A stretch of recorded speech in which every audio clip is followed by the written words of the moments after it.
আজকে ফেব্রুয়ারির 6 তারিখ আর সকাল বাজে এখন ওই 4:30 মতন। ঘুম থেকে উঠছি, বুট বাদাম সিদ্ধ বসাই দিছি আর এদিকে কিছু ফল নিয়ে নিছি কাটটা নেব। নমস্কার সবাইকে, কেমন আছো সবাই? আশা করতেছি সবাই ভালো আছো। আজকে ফেব্রুয়ারির 6 তারিখ বললাম এটার লেগেই, কারণ এটা ফেব্রুয়ারির 6 তারিখের ভিডিও এখন তোমাদের কাছে শেয়ার করতেছি। আজকে দিনটাতেই আমরা গুয়াহাটিতে গেছিলাম, মানে আমার মানুষটার চেক আপ আছিল, তো চেক আপেই যেতেছিলাম। তো সকাল সকাল উঠতে জানোই তো আমার মানুষটার ব্রেকফাস্টটা নিয়ে যেতে লাগে। তো ওদিকে বুট আর বাদামটা সিদ্ধ হইতেছে আর এদিকে আমি বিট শসা গাজর যা যা আছে ফল মানে সব নিয়ে নিতেছি, যাতে ওর খিদা পেলে ও খাইতে পারে। বিশেষ করে ও তো বাইরের জিনিস খায় না, যতটুকু পারি আমি ঘরের থেকে নিয়ে যাওয়ার চেষ্টা করি। তো আগে ঘুম থেকে উঠে আমি এগুলোই করতেছি। আর এখন আমার মানুষটা গেছে স্নান করতে, ও স্নান করে এলে আমি স্নান করুম। আর আজকে আমার মানুষটার প্রথম পর্যায়ের, মানে আগের বার তো দেখাইছি, এর আগে যখন আগের মাসে যখন আমি গুয়াহাটি গেছিলাম তখন আমি মানুষটার 4টা ভ্যাকসিন কমপ্লিট করাইছি। আজকে 5 নম্বর ভ্যাকসিন, মানে প্রথম পর্যায়ে 5টা ভ্যাকসিন আছিল, তো তখন 4টা ভ্যাকসিন দেওয়ার পর যেহেতু এই ভ্যাকসিনটা 1 মাস পরে নিতে লাগবো, তো 1 মাস পরে আজকে আমরা যাইতেছি। এখন আমি স্নান করে রেডি হয়ে গেছি আর প্রচুর ঠান্ডা। ফেব্রুয়ারির 6 তারিখ বুঝতেই পারতেছো তখন ওই সময়টাতে কি ঠান্ডা আছিল। আমি দেখো জিন্সের নিচে একটা ট্রাউজার পরে নিছি, তারপর উপরে একটা হাই নেক সোয়েটার, ভিতরে তো একটা টি শার্ট আছেই, আর চাদর দিয়া ভালো করে মাথাটা পেঁচায় নিমু, কারণ আজকে আর গাড়ি নেই। এর আগের বার তো গাড়ি নিয়ে গেছিলাম, আজকে গাড়ি নেই। স্টেশনে যেতে স্টেশনে আমগো স্কুটি নিয়ে যেতে লাগবো। গাড়িটা চালানোর সময় গাড়ির ভিতরে থাকলে তো আর ঠান্ডাটা বোঝা যায় না, কিন্তু স্কুটিতে যাওয়ার সময় কি যে ঠান্ডা লাগে আজকে সেটা বোঝা যাইব। তো আমি সব কিছু ফাইল টাইল জোগাড় করে নিছি, এখন বাইরে যাবো স্টেশনের উদ্দেশ্যে।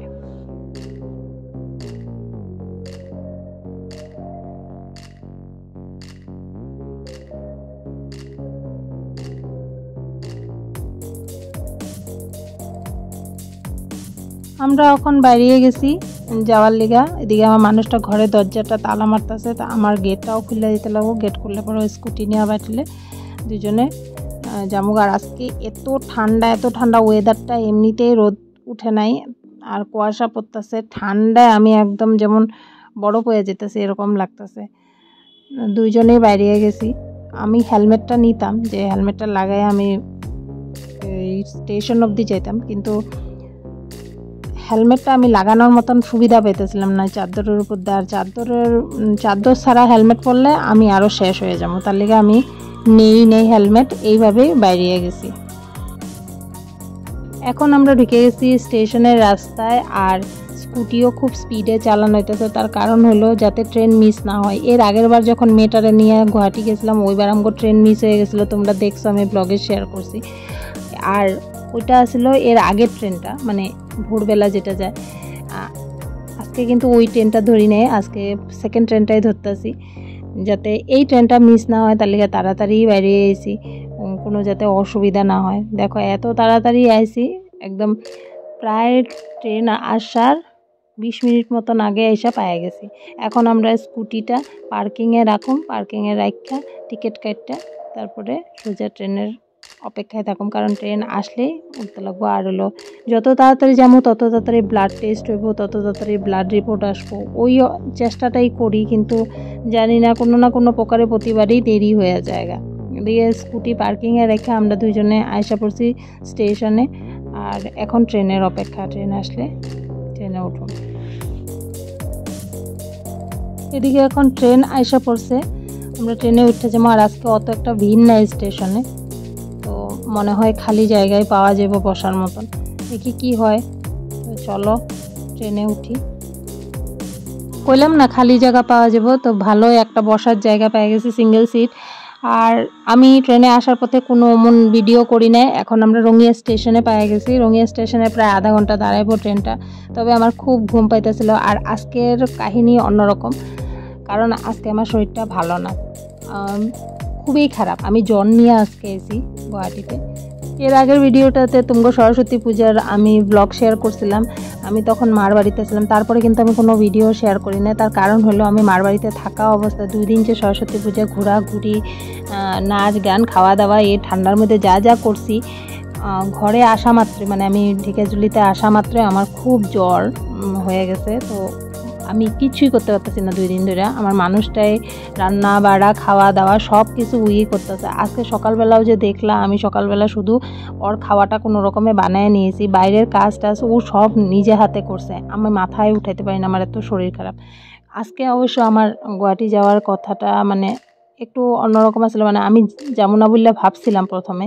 তারপর আমার মানুষটা কয় না, তুমি না গেলে হইব না, তুমি যাইতেই লাগবো। মানে ও ভরসা করতে পারে না, একা একা যাইয়া ডক্টরের সাথে কথা কওয়াটা ওর মানে ওর কাছে একটা বহুত বড় একটা হেডেকের মতন হয়ে যায়। তো ওর দিকে তাকায় আমি আজকে বাধ্য হইয়া গুয়াহাটি আইছি। আমার মাথায় এত ভারী হয়ে রয়েছে, সর্দি লেগে রয়েছে। আমি দেখো মাস্ক লাগাই লইছি, কারণ যাতে আমার কোনো ইনফেকশন না হয় আর আমার দ্বারা কারোর ইনফেকশন না হয়। এখন আমরা এসে পড়ছি গুয়াহাটি স্টেশনে নাইমা ছোট গাড়িতে, এটা করে জামুগা সোজা হসপিটাল। ওই বিশেষ করে আমি যাতে বিএমটি রুমে গেলে অন্য পেশেন্ট থাকলে যাতে ওকে ইনফেকশন না হয়, তার লিগে আমি মাস্কটা আজকে ব্যবহার করতেছি। এখন বিএমটি রুমে আইসে প্রথমে ওর ব্রেকফাস্টটা বাইর করে দিছে আর ও এখানে খাইতেছে, কারণ ব্লাড নিব, তারপরে ভ্যাকসিন দিব, বহুত কিছু টেস্ট আছে, ওগুলার লিগে আগে ওরে খাওয়াই নিতেছি যাতে নার্স আসার আগে ওর খাওয়াটা হয়ে যায়। পেট ভরে গেলে পরে টেনশন থাকে না, আমি পরে তো খাইতেই পারো। তো ওর খাওয়াটা দিয়ে দিছি, ও এখানে খাইতেছে আর আমি বসে আছি। আর আমার শরীরটা এত খারাপ লাগতেছে, মনে কি মাথাটা কেউ ফাটায়া ফেলাইবো আমার এরকম লাগতেছে, মানে এত ব্যথা করতেছে। আজকে বিএমটি রুমে আয়সা নার্সের মুখে শুনি ডক্টর এখনও ইউকেতে যায় নাই। আর এর আগের ব্লগে তুমগো মানে এর আগের মাসে যখন চেক আপে নিয়েছিলাম মানুষটারে, তখন তুমগরে কইছিলাম যে ডক্টর আমগরে কইছে ইউকেতে যাইবগা, তো উনি এখনও যায় নাই। তার লিগে আমগরে নার্স আবারও ডক্টরের চেম্বারে পাঠালো ডক্টরের সাথে দেখা করতে। আর ডক্টরের সাথে দেখা করতে গিয়ে আরেকটা কথা শুনলাম, আমার মাথায় খারাপ হয়ে গেল। ওইটা হলো আমার মানুষটার এখন যেহেতু বিএমটি করা 9 মাস 8 মাসে পড়ে গেছে, 9 মাস এখনও পড়ে নাই, 8 মাসে পড়ে গেছে। তো ডক্টর কইলো যে প্রতি 3 মাসের অন্তরে অন্তরে মানুষটার ক্যান্সার টেস্ট হইতে লাগে। তো 3 মাসের অন্তরে একটা ফার্স্ট ক্যান্সার টেস্ট তো হয়েই গেছিলো যখন বিএমটি করছিল। তো এখন তো 6 মাস কমপ্লিট করে 8 মাসে ঢুকে গেছে। তো ডক্টরের কথা হলো সেকেন্ড ক্যান্সার টেস্টটা এখনও হয় নাই, তো আজকে ওইটা আমরা করুম। মানে ডক্টর ক্যান্সার টেস্ট বললে করার লগে লগে আমার মাথার মধ্যে বাড়ি পড়ে গেল। এমনি তো র্যান্ডম টেস্ট যেগুলো সিবিসি আর কেএফটি এলএফটি এগুলো তো করবই, এটা তো রেগুলার টেস্ট। তার সাথে যখন ক্যান্সার টেস্টের কথা কইছে আমার মাথাটা মানে এটার লিগে তো আমরা প্রিপেয়ার হয়ে আসি নাই, কারণ আমরা তো জানি না আজকে ক্যান্সার টেস্ট করবো বুঝলা। ক্যান্সার টেস্ট বুঝলা কইলে তোমরা হয়তো কইবা যে ক্যান্সার নাই তুমি কেন টেনশন করো। না, টেনশন ওইটা না, টেনশন কথা হলো ক্যান্সার শব্দটা শুনলেই ভয় লাগে। জানি এখন কিছু নাই, ডক্টরও কইছে টেনশন করার কিছু না, কিচ্ছুই আসবো না ওর যখন ক্যান্সার নাই। এটা আমার মানে মান্থলি চেক আপ, মানে 3 মাসের অন্তর অন্তর আমগো এটা করতেই লাগবো, তার লিগা করি। আমরা জানি ওর শরীরে ক্যান্সার নেই, তাও একটা ভয় কাজ করে, কারণ এই রিপোর্টটা ওখানে আসবো না, এই রিপোর্টটা আসবো কালকে। মানে ক্যান্সারের টেস্ট করলে আগের দিন রিপোর্ট আসে না, ওইটা আসতে 24 ঘন্টা সময় লাগে। তো আরও 24 ঘন্টা আমার মাথার মধ্যে টেনশন থাকবো, এমনিতেই আমি অসুস্থ। যাই হোক, এদিকে দেখো ওই সব টেস্টের লিগা ব্লাড বাইর করে নিয়ে নিল। আর এখন হইতেছে আমার মানুষটার ভ্যাকসিনটা হয়ে গেলে পরে নার্সের সাথে কথা কমু, নার্স কী কয় আজকে থাকতেই লাগবো না কি করতে লাগবো, কারণ রিপোর্ট আসতে তো ওই কালকে আসবো। এদিকে নার্সও আমার সাথে কথা কইতেছে। তো ওর ভ্যাকসিনও কমপ্লিট হয়ে গেলো, আজকে একটাই আসলো, মানে প্রথম পর্যায়ে যে 5টা ভ্যাকসিন আজকে পুরোপুরি কমপ্লিট হইলো, মানে 2 মাস মিলাইয়া 5টা ভ্যাকসিন কমপ্লিট হইলো। আর এই ভ্যাকসিনটা তোমরা তো দেখছিলে গত মাসে আমরা যে মানুষটার থেকে ভ্যাকসিনটা কালেক্ট কইরা আমি বিএমটি রুমে স্টোর করে গেছিলাম, ওইটাই কিন্তু আজকে দিল। আর ডক্টররা আমি জিজ্ঞাসা করলাম যে স্যার আপনি তো ইউকে যাওয়ার কথা ছিল, জান নাই যে? তখন ডক্টর কইলো যে না, এখনও বিএমটি রুমে 3 জন পেশেন্ট আছে, অগরে ক্লিয়ার কইরা দিয়া তারপরে আমি মার্চের মিডে ইসে যাবো, ইউকেতে যাবো, ওই কথা কইলো। তো আমি বললাম আচ্ছা ঠিক আছে। তার মধ্যে নার্সের সাথেও আমার কথা হয়ে গেল। নার্সে কইলো যে আজকে আর এখানে থেকে লাভ নাই, তোমরা যাওগা বাড়িতে, এখন তোমার ভ্যাকসিন হয়ে গেছে। কারণ আজকে সিবিসির রিপোর্টটার লিগে তুমি থাকবা 4টা পর্যন্ত, আবার ডক্টরে দেখাবা, আবার কালকে আসতে লাগবো ক্যান্সার রিপোর্টটা নিবা, ওইটাও দেখাইতে লাগবো। তার থেকে ভালো কালকে একবারে 2টা রিপোর্ট কালেক্ট করে ডক্টরে দেখায় দিবা, তো কোনো প্রবলেম হইব না। এখন তোমরা যাওগা। তো ওই ভাই এখন বাইরে এসেছি বলতে আমরা এর মধ্যে ক্যান্টিনেও গেছিলাম, দুইজনের দুপুরে খাওয়াটা খাইয়া এখন বাজে ওই 1টা মতন। তো দুইজনে বাইরে এসেছি, আর হসপিটাল থেকে বাইরেই এই দেখো একদম হসপিটালের পাশে এরকম তোর ফলের দোকান নিয়ে বসে থাকে সাইকেলে করে।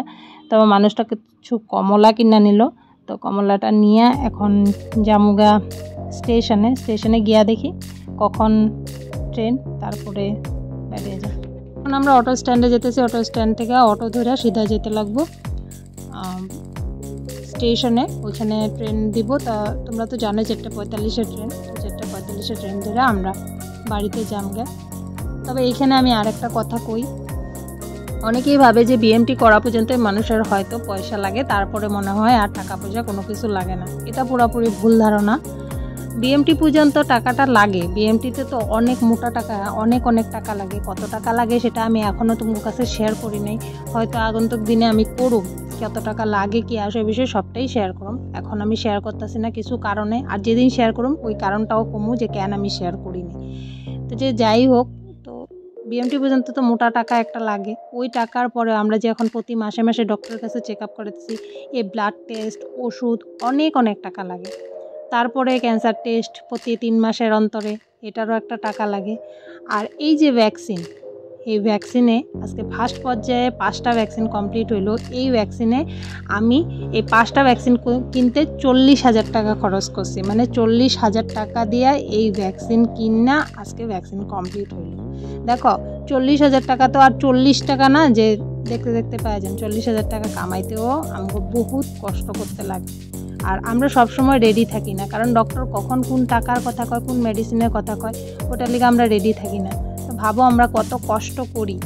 এই একটা মানুষ বিএমটি করার পরে কয়দিন ঘরে থাকলো, শুধু নিজে বাঁচায় রাখার লিগা এত কষ্ট করতেছে, টাকা কামাইতেছে, ধার ঋণ যা হয়ে রয়েছে এগুলা দিতেছে। নিজের অসুস্থতার থেকে উঠটা যে মানুষটা রেস্ট করব ওই জিনিসটা ওর নাই হয়ে গেছে গা। ও কষ্টই করে যেতেছে, কষ্ট নিজে বাঁচার লিগা আপ্রাণ চেষ্টা করতেছে, ওর নিজের চিকিৎসার লিগা নিজে টাকা ইনকাম কইরা তারপর ওর চিকিৎসা হইল। এখনও ওই ইনকাম কইরেই যেতেছে, ধার ঋণ মারতেছে, তার মধ্যে থেকে নিজের চিকিৎসার লিগা টাকা কিছুটা বাইর করে চলতেছে। একটা মানুষ আর কত করতে পারে। কিছু মানুষ আছে মানুষের টাকায় খাইতে খুব ভালো পায়, মানুষের টুপি পরায় খাইতে ভালো পায়, হাত পা আছে অথচ কাজ করবো না। আর আমার মানুষটা দেখো নিজের জীবনটা বাঁচানোর লিগা কষ্টই করতেছে, কামেই করতেছে, খালি টাকা। আজকের যুগটার মধ্যে টাকা ছাড়া যে কিছুই নেই। নিজে টাকা কামাইতে পারলে, নিজেরটা দেখতে পারলেই হইল, আর অন্য মানুষের কথা ভাবতে লাগে না, কারণ দুনিয়াটা বড় স্বার্থপর, বুঝছো। এতদিন আমরা অনেকের কথাই ভাবছি, কিন্তু তারা আর আমগো কথা ভাবলো না। সে যাই হোক, আজকে ডেটে আমার মানুষটা সুস্থ, এর থেকে চাওয়া পাওয়া ভগবানের কাছে কিছুই নেই। ভগবান যদি এইভাবে শক্তি দেওয়া যায়, মানুষটা নিজের কামানের পয়সা দিয়ে নিজের শরীরে শুশ্রূষা করে যেতে পারবো। যাই হোক, সব কিছু কমপ্লিট কইরা আজকে এই যে স্টেশনে আইসা পড়লাম। স্টেশন থেকে স্কুটি নিয়ে এখন যাইতেছি গা ঘরে। আর আমার তো শরীর ভালোই না, দেখতেই পারতেছো। এখন আমার মানুষটা টুপিটা পর্যন্ত আমার খুল্লা দিয়ে দিছে যাতে আমার কানে টানে ঠান্ডা না লাগে, কারণ কালকে আবার গুয়াহাটি যেতে লাগবে। তো ঘরে আইসি আর ফ্রেশ হইলাম, আর শরীরটা এত খারাপ লাগতেছে কি কম। মানুষটা করলে থাক, তোমার আর কিছু করতে লাগবো না। ও হাতে বেজি নিয়ে মানে আমার লিগা ও ভাত বানাইলো, মানে আমি যে পারতাছি না কি করম কম। আমার ওষুধ দিল, ভাত দিল, ভাত খেলাম। তো আজকে ও ভাতের মধ্যে রান্না করছে বাঁধাকপির তরকারি আর ভাত, এটাই খাই এখন ঘুমাই পড়লাম। আবার কালকে যাইতে লাগবো গুয়াহাটিতে। তো আজকের ব্লগটা এইটুকুই রাখলাম, দেখা হবে আবার নতুন ব্লগ নিয়ে। ততক্ষণ ভালো থাকবা, সুস্থ থাকবা, টাটা।